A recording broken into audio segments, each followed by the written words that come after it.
Welcome to our channel. Today we how to log into Outbrain, quick tutorial step by step clearly. To begin, open your preferred web browser. In the address bar, type in www.outbrain.com and press enter. Wait for the Outbrain homepage to load. On the top right corner, locate the login button. Click on the login button to proceed.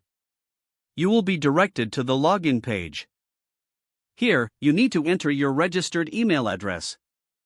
Type your email address into the designated field. Next, enter your password in the password field. Make sure your password is correct to avoid login issues. If you have forgotten your password, click on the Forgot Password link. Follow the prompts to reset your password if necessary. Once your credentials are entered, click on the Login button. Wait a moment for the system to process your information. If your details are correct, you will be redirected to your Outbrain dashboard. Congratulations, you are now logged into Outbrain.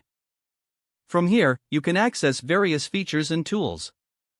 If you encounter any issues, double-check your email and password for accuracy.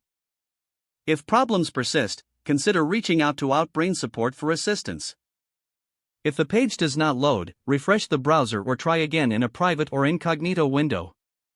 Make sure you are using the correct email address, then retype it carefully to avoid small typos.